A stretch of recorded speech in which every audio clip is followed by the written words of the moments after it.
on a des chiffres et des données qui sont très alarmantes. Le volume de plastique qu'il y a dans l'océan, c'est une information qui fait peur et qui a le droit de faire peur. Si on continue comme on le fait actuellement, il y aura en 2050, et 2050 c'est dans pas très longtemps, plus de plastique que de poissons dans l'océan.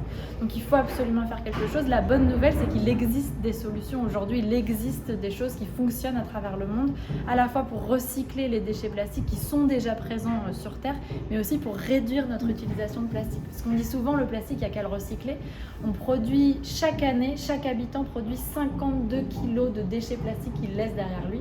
Donc même si on voulait recycler tout le plastique, on ne pourrait jamais recycler tout le plastique qu'on produit. Donc finalement, il n'y a qu'une seule solution, c'est de réduire notre utilisation de plastique et peut-être d'aller vers d'autres matériaux qui sont moins polluants et qui évitent de laisser des déchets qui mettront des milliers d'années à se dégrader. Et donc à bord de ce bateau, on a une exposition qui va faire le tour du monde pendant 3 ans.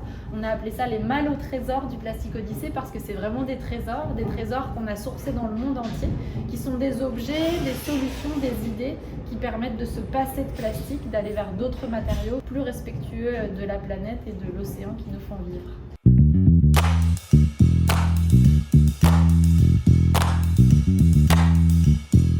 Il y a une toute première chose à faire quand on voit les déchets plastiques qui encombrent nos paysages et nos océans, c'est de récupérer ce plastique et d'en faire quelque chose d'utile. Ça, c'est un sac qui a été fait par une communauté de femmes au Burkina Faso, une communauté qui s'appelle Gafré. Et elle récupère des sachets plastiques, tu peux les voir ici, c'est tissé, t'en vois des petits bouts. Des sachets plastiques qui sont tissés, tricotés, et avec lesquels elles font des articles comme des sacs, des trousses, etc. Donc ça, c'est des théières que j'aime beaucoup, qui sont faites au Sénégal. C'est des théières qui sont faites à partir de déchets plastiques qui sont recyclés, qui sont de toutes les couleurs. On en a une aux couleurs de notre bateau, mais elles sont faites dans toutes les couleurs. Et c'est des théières qui servent non pas à servir le thé, mais à faire l'ablution pour la prière. Ça, c'est une planche, une plaque qui a été faite à partir de déchets marins.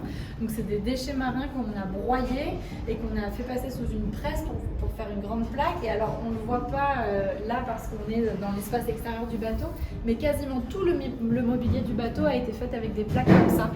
Nos tables, les bureaux et tous les endroits où on a des surfaces plates. Exactement. Ici dans l'exposition, on a montré qu'il y avait aussi d'autres façons de faire, qu'on pouvait effectivement récupérer des déchets plastiques pour en faire autre chose, mais qu'on pouvait aussi utiliser d'autres matières que le plastique.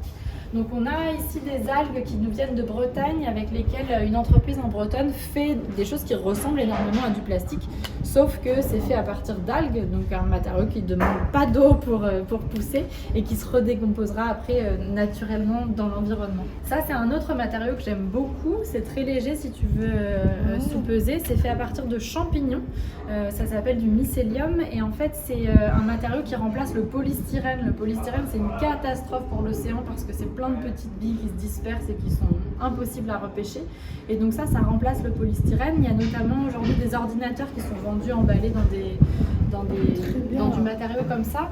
Et regarde, j'ai une petite photo, ça sert aussi à emballer quelque chose qu'on aime beaucoup en France, le vin, les bouteilles de vin. Voilà. Ça peut être même chez nous pour de l'huile. Exactement. Pour emballer l'huile de façon écologique. Ça évite que le verre se casse et c'est totalement écologique, c'est du champignon, donc ça repartira à la nature après naturellement.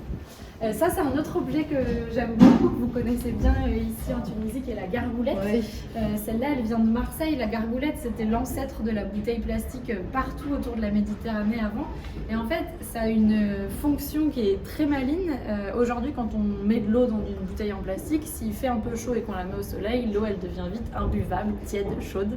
L'avantage de la gargoulette, c'est que c'est de l'argile et donc il y a une matière qui est poreuse et donc l'eau elle va s'évaporer avec la chaleur, elle va ruisseler le long de la gargoulette et donc une gargoulette d'eau en plein soleil ça nous fait de l'eau fraîche naturellement donc ça évite d'utiliser le frigo. Donc en fait on a recensé ici des alternatives et des matériaux qui permettent d'éviter le plastique et qui en plus ont de l'intérêt pour nous utilisateurs au quotidien. Ces objets ils viennent du monde entier et on va en rajouter en Tunisie ici à Bizerte. On a des petites bornes d'écoute où au-delà d'objets on présente aussi des témoignages pour montrer que finalement ces solutions c'est aussi des hommes et des femmes qui un jour ont décidé de faire les choses différemment, de prendre les savoir-faire qu'ils avaient, les métiers qu'ils pratiquaient et de les mettre au service de la protection de l'environnement et que tout ça finalement c'est pas une histoire d'innovation, de plus de techniques, de plus de technologie, mais c'est une histoire de plus d'êtres humains qui un jour se disent qu'on peut faire les choses différemment. Merci beaucoup. Merci à toi.